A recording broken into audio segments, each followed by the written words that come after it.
Hello everyone, मेरे जिगर के टुकड़ों, क्या है तुम लोगों के हालचाल। उम्मीद करता हूँ कि सब लोग ठीक ठाक हो गए। उत्तराखंड पीसीएस का नोटिफिकेशन आ चुका है और इसके फॉर्म भरना स्टार्ट हो चुके हैं। 30 अगस्त तक इसकी लास्ट डेट है, तो आप लोग फॉर्म फिलअप कर लीजिए। और आज के इस वीडियो में मैं आप लोगों को जो भी आप लोगों की समस्याएं हैं कोशिश करूँगा कि इस वीडियो में दूर हो जाए। और आप टेलीग्राम चैनल ज्वाइन कर लीजिए, उसका लिंक मैं आप लोगों को डिस्क्रिप्शन में दे दूंगा, या फिर उत्तराखंड पीसीएस करके भी आप टेलीग्राम पे सर्च करोगे तो आपको चैनल मिल जाएगा। देखो, जो उत्तराखंड पीसीएस है, आप में से जो लोग जो लंबे समय से गए हैं, इस चीज़ की तैयारी कर रहे हैं, जो एग्ज़ाम देते आए हैं, उन लोगों को सब कुछ पता है। बट जो आप में से बिगनर्स हैं, बिगनर्स के मन में थोड़े से सवाल रहते हैं किसी भी एग्ज़ाम को लेके, तो मैं कोशिश कर रहा हूँ कि इस वीडियो में उन्हीं सारे सवालों का आपको जवाब दे सकूँ। देखो, ये जो पीसीएस का एग्ज़ाम है 2 पार्ट्स में डिवाइड होगा, प्रीलिम्स और मेंस। ठीक है, pre plus mains, first thing. दूसरा क्या है कि एग्ज़ाम फॉर्म भरने से पहले कुछ सवाल होते हैं, जैसे एज लिमिट क्या है, और कभी कभार ये होता है कि रिलैक्सेशन कितना मिलना है, ये सारी चीज़ें। तो देखो, अगर आपकी एज 21 से 42 के बीच में है तो आप लोग क्या कर सकते हैं, इसका फॉर्म भर सकते हैं।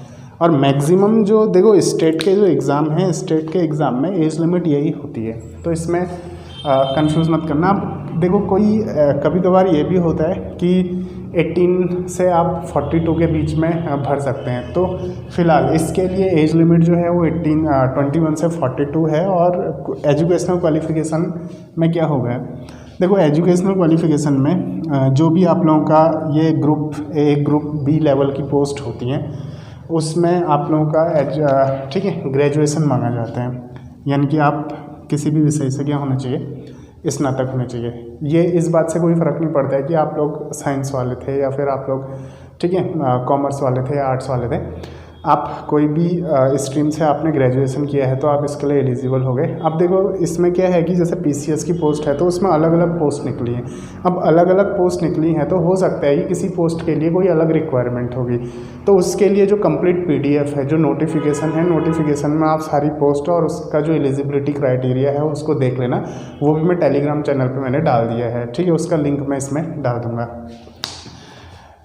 तो एज लिमिट का हो गया। अब देखो, रिलैक्सेशन का क्या होता है, मैक्सिमम जो रिलैक्सेशन मिलता है वो 5 साल का मिलता है ज़्यादातर एग्ज़ाम्स में। ठीक है, तो इसमें भी क्या होगा, एज लिमिट का कैटेगरी वाइज जो भी ठीक है रिलैक्सेशन होगा। देखो, 5 साल और 3 साल का क्राइटेरिया रहता है।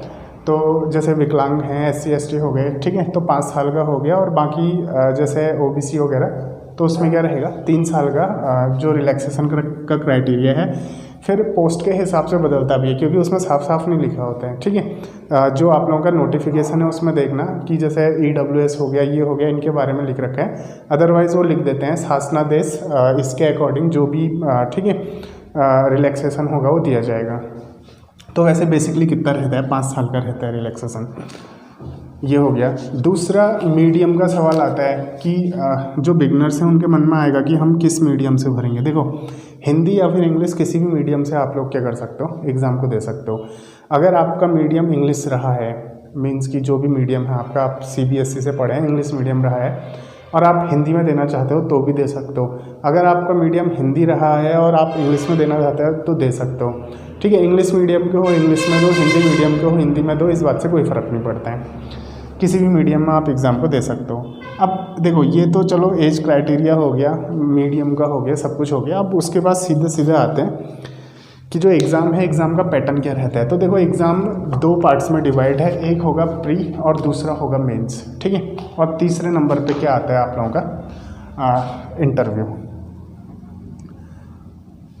तो अब इसमें है क्या, जो प्रीलिम्स का सिलेबस है, ठीक है, प्रीलिम्स के सिलेबस में क्या क्या है। देखो, 150 मार्क्स की इसमें क्या होगा, जनरल स्टडीज़ का पेपर होगा, यानी कि सामान्य अध्ययन का पेपर होगा।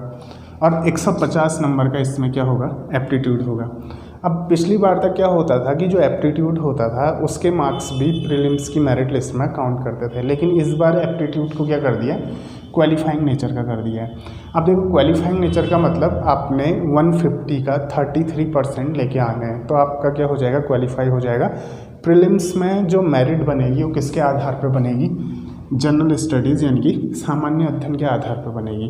अब सामान्य अध्ययन क्या है, नोटिफिकेशन जो आप लोगों का अभी आया है उस नोटिफिकेशन में पूरा का पूरा सिलेबस उन लोगों ने दे रखा है, उसी सिलेबस के अकॉर्डिंग आप लोगों ने क्या करना है, अपनी पढ़ाई करनी है। और ये जो नोटिफिकेशन है वो मैंने टेलीग्राम पे डाल दिया है, आप लोग वहाँ से उसको डाउनलोड कर लेना, ठीक। और एप्टीट्यूड में क्या होगा, ये जनरल एप्टीट्यूड होगा, जैसे मैथ्स प्लस रीजनिंग दोनों का मिक्सअप इसमें होता है, और 150 मार्क्स का होगा और क्वालिफाइंग नेचर का होगा, ठीक है। तो यहाँ पे को जब आप लोगों का क्या होता है कि ये तो क्वालिफाइंग नेचर का है, अब यहाँ पे को जनरल स्टडीज़ का जो पेपर है उसके बेसिस पे मेरिट बनेगी, और उसी के बेसिस पे आपने क्या करना होगा, ठीक, सॉरी मेरिट के बेसिस पे ही आप क्या होंगे, मेंस के लिए क्वालिफाई होंगे। फिर जब आप लोग मेंस तक पहुँचते हैं तो मेंस में क्या होता है, देखो मेंस में कुल मिला के आप लोगों के 7 पेपर होते हैं, ठीक। पहला पेपर जो आप लोगों का होता है वो लैंग्वेज का होता है, और ये 3 घंटे का होता है, ठीक। लैंग्वेज का जो सिलेबस है, भले ही हिंदी हो या फिर इंग्लिश हो, वो आप लोगों का ठीक है, नोटिफिकेशन में पूरा उसका सिलेबस इंक्लूड है, तो आप लोग देख लेना। तो पहला जो पेपर होगा वो क्या होगा, लैंग्वेज का पेपर होगा। हिंदी में क्या सिलेबस है, इंग्लिश में क्या सिलेबस है, वो सब क्या है आप लोगों का नोटिफिकेशन के साथ है, और ये 300 मार्क्स का होगा, और 3 घंटे का इसमें क्या होता है, टाइम होता है, ठीक। उसके बाद क्या होता है, देखो ये पेपर 1 हो गया। पेपर 2 जो है आप लोगों का, ये होता है आप लोगों का, इसमें कुछ चीज़ें मिक्सअप आती हैं, जैसे इसमें हिस्ट्री आएगी, इंडियन नेशनल मूवमेंट्स आते हैं, ठीक है, जो भारतीय आंदोलन वगैरह चले थे आज़ादी से पहले और आज़ादी के बाद जो भी है, और इसमें थोड़ा सोसाइटी से रिलेटेड क्वेश्चन आते हैं, समाजशास्त्र रहता है, आर्ट एंड कल्चर के क्वेश्चन इसमें पूछे जाते हैं। मीन्स जो सेक्शन हिस्ट्री का जैसा है उससे रिलेटेड ये एक पेपर बन जाता है, 200 मार्क्स का होता है। लैंग्वेज का 300 का हो गया, और जनरल पेपर 200 मार्क्स का हो गया।